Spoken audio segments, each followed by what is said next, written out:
Mighty diddly ho there, chums, and it's I, Captain Stephen XO, and we're doing the lore breakdown for Weekend Mission 11. So I need to interface with the Nexus and pick up Weekend Mission 11. So here we go, let's grab that. Lovely jubbly, you're in my pocket. And yeah, I don't think there's anything. Nope, this is exactly the same as before. Just thought I'd check, but yet start mission. Right, so iteration Ariadne this week. So she's just up this little ramp over here. Let's go and speak to Ariadne and see what lore Ariadne has to offer up. Oh, hello Ariadne. Okay, let's interface with Ariadne. So here we go. Now, if you've ever noticed, it does say iteration Ariadne. And this kind of plays into what Ariadne has to say this week, chums. Ah, like Traveller, you have returned. Nothing new there, well, thanking you. But then so have you. You know, you've only just reappeared from wherever you went. And I don't believe you actually mentioned where you went, which is freaking weird. So here we go. Their face twists into something half resembling a smile.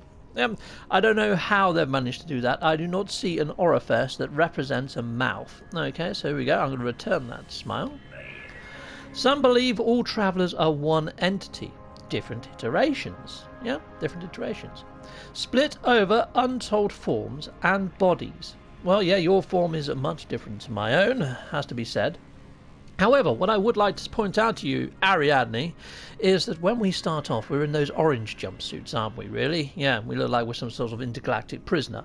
And yeah, when you go to the appearance modifier, it actually lists us as anomalies, not travellers. Travellers were something very different in the verse. Yes, you had the Viking, you had the Korvax and the Gek, but then the travellers would appear from time to time in stations looking rather shiny.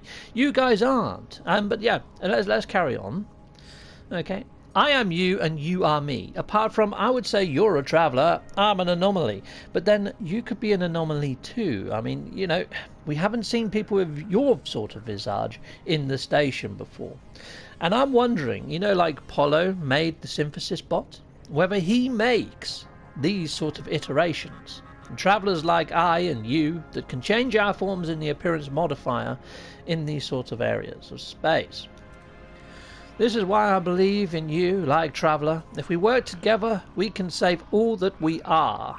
Well, thank you very much for your vote of confidence there, Ariadne. But it's almost like the Korvax Convergence. The Korvax Convergence share the same sort of spark, if you like, the same sort of AI. But yeah, you've got a point, perhaps. Knowledge stones are an Atlas gift. Who are we to refuse the portal's call? Okay, well, if somebody is hijacking these knowledge stones, maybe they're tapping into the Atlas. Maybe that's what's causing the 1616 sort of breakdown.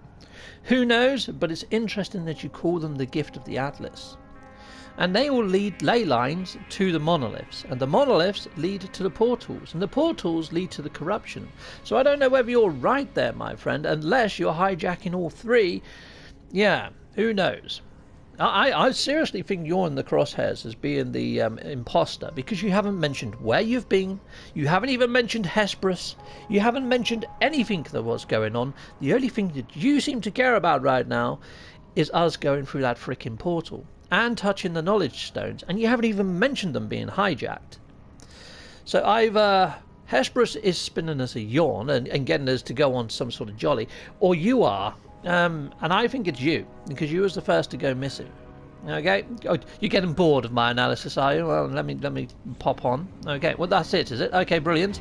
Right, so that's the mission started. Misaligned realities. We've had misaligned realities a few times. That's got no real bearing. It's kind of random. So I'll see you guys down on the planet where we get some more lore. There you go. Oh, he's brought up his data pad now. You analysing what I just said, are you? You know that you're my top suspect, right? Yeah? Yeah, you do. Okay, great. Just so you know, yeah, you are being watched, my friend. Look, I'm not even taking my eyes off you. I'm going to go down. Oh, sorry. Okay, right. There we go. Anyway, you guys, I'll see you on the planet.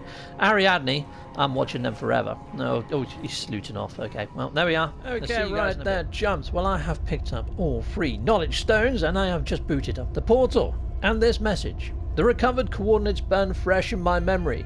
I ready myself to warp to the anomalous land Nada and Polo have directed me to. So although we're looking for a traitor amongst all the different iterations up in the Nexus, I don't think we should rule out Nada and Polo. After all, it is Nada's space loom that it actually mentions in the actual weekend mission text.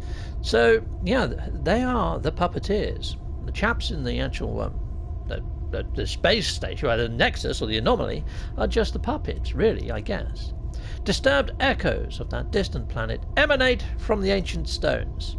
Enter glyphs Siquians, and I'm heading on it. Righty-ho. And there we are. Chicka-boom-boom. Chicka-bam-bam. Lovely jubbly. Right, well that's activated. And yeah, I'm heading into there. Lovely jubbly. It doesn't look like a welcoming place, does it?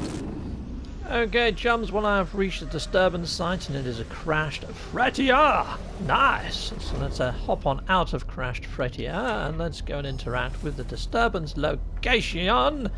Righty-ho, here goes. Let's interact a Mondo. Oh, look at this. SV Yellow, Hugger Grabber Crutch. That sounds painful or infection-like related.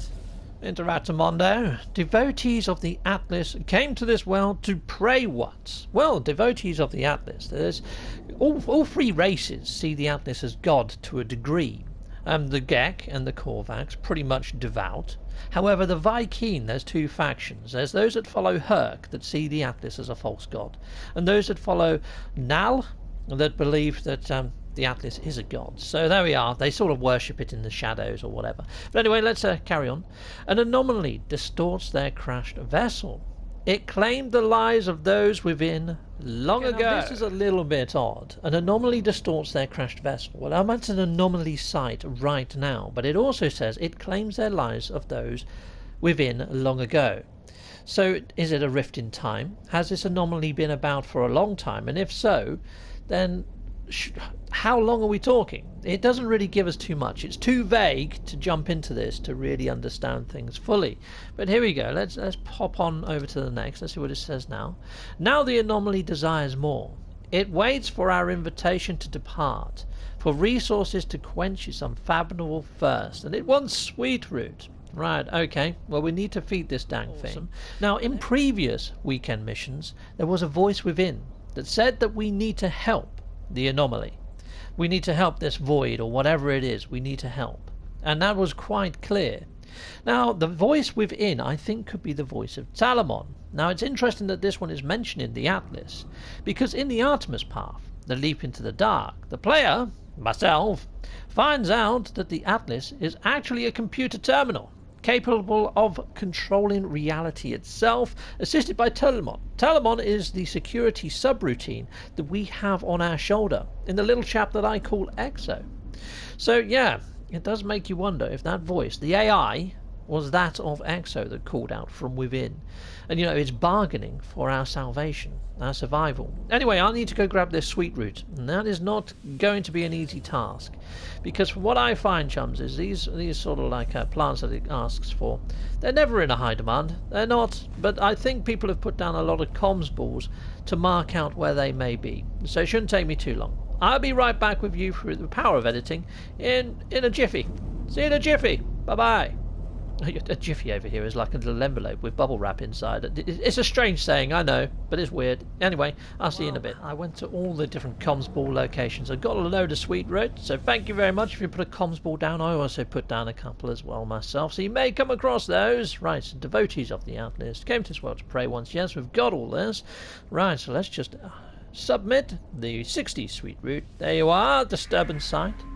The crash vessel is purged of all anomalous traces. Awesome. This site is cleansed. Heck yes, it's almost like something out of The Exorcist. There we are, done. Its log speaks of the Atlas, who made all things, even loss, even hate. Why mention those two words, loss and hate?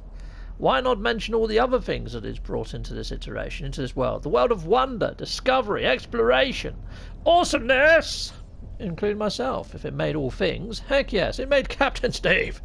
So yeah, it's weird that it focuses on those two negatives. Here we go. I wonder if, in their final moments, they trusted in their deity, if they hoped for salvation. Well, I'd imagine that most in the eye of death are going to call out to what they believe in their deity.